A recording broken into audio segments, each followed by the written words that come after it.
First, let's talk about exegesis and eisegesis. Exegesis.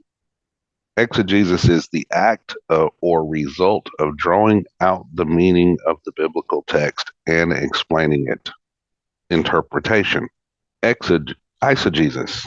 Eisegesis is the mistake of reading meaning into a text rather than deriving meaning from it. Used pejoratively, the opposite of exegesis. Most people that study the Bible, and I'm not even going to just say the Bible, most people, when they study the law, they do the same thing. They put their feelings and their meaning to it. So now let's get into this discussion on did they change the King James when it comes to the relation of the Geneva. I see this floating around out there that they changed the King James Version when it comes to Ephesians 6:12. And they use this in the Geneva Bible as proof. First, the problem with your presumption, you're using a translation. But let's take a look. Right here is Ephesians 6:12.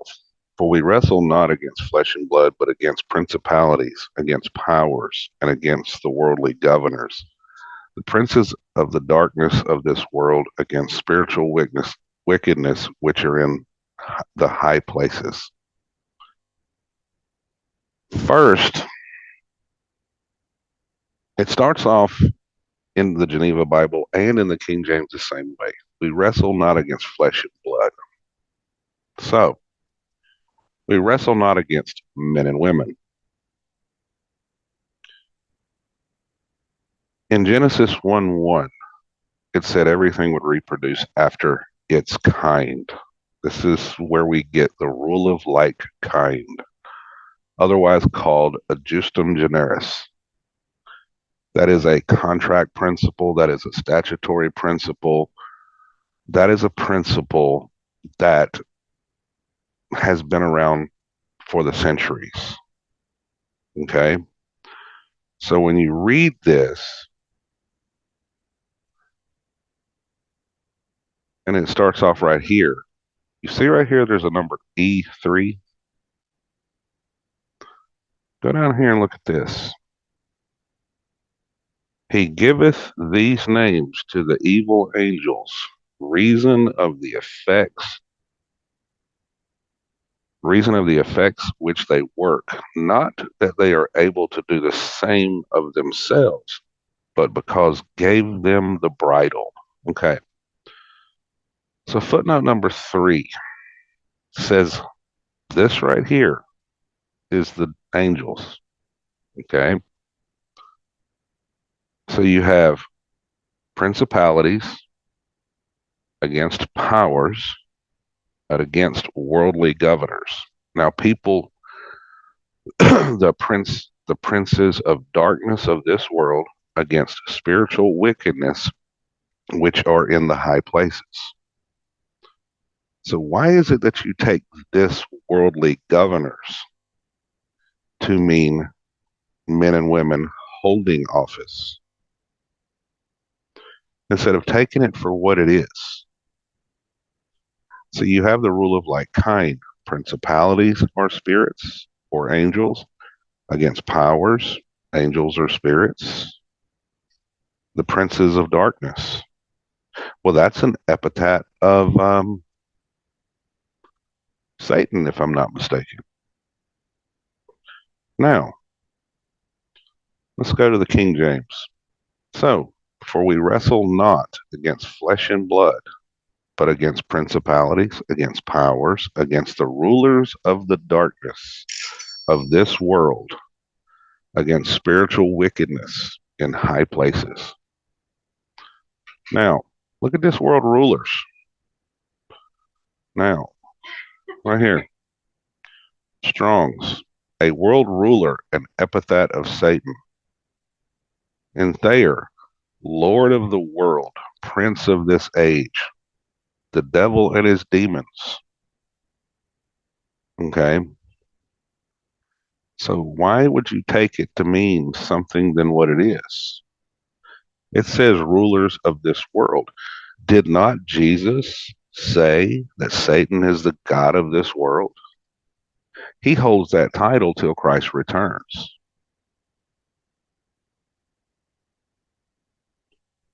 So why are you saying and putting out information that, oh, they removed this from the King James when it's right in the King James? You are too busy looking at the text. You're too busy looking at the text. And because it doesn't use the same word governors,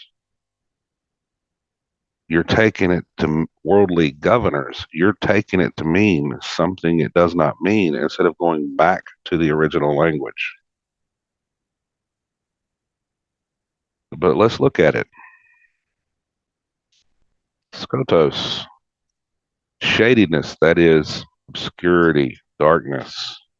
Thayer, darkness, of night darkness, of darkened eyesight or blindness, metaphorically, of ignorance respecting divine things and human duties. And the accompanying, look at what it says here for the darkness of this world. What is world? Period of time of significant character, life, and era, and age. Hence, a state of things marking an age or an era. The present, let's see, the present order of nature, the nature condition of man, the world, limitable duration, eternity, as also, and these right here are different derivatives of the Greek words. Okay. See that word world is age, properly an age, by extension, perpetuity, by implication, the world, specifically Jewish, a messianic period, present or future. There, forever, an unbroken age, perpetuity of time, eternity, the world, universe, a period of time, and age. You're taking it, this right here, to mean something it's not. So you have world and you have rulers. Okay. Now let's go to logos. This is the King James also. Let's go verse 12. For we wrestle not against flesh and blood, but against principalities, against powers, against the rulers of the darkness of this world. What does it say? Rulers. Below it, any spirit or supernatural being that is unclean or evil. Now, right here, Dictionary of Biblical Languages with Semantic Domains, Greek New Testament. What does it say right here? World ruler. So the Geneva translated world governors.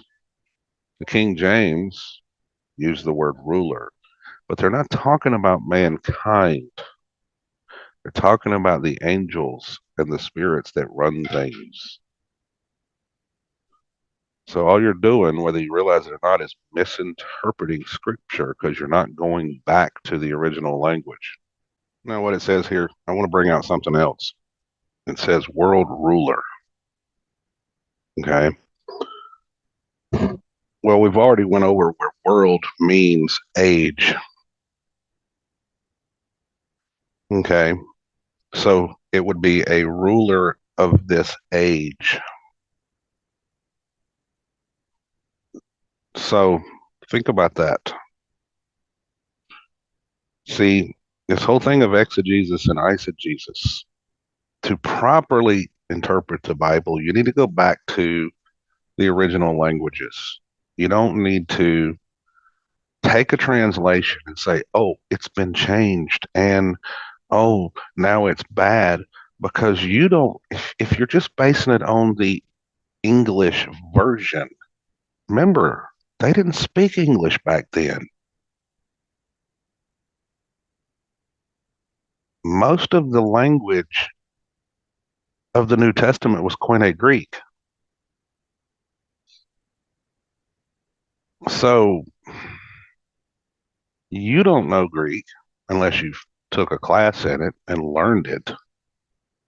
So how can you know the usages of the words of what it was written in?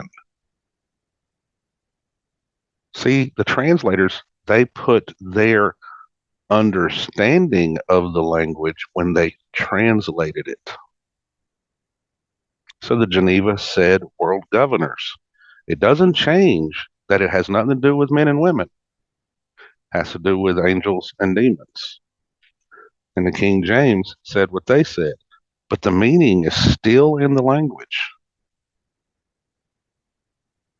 So think about that when you're looking at the Bible.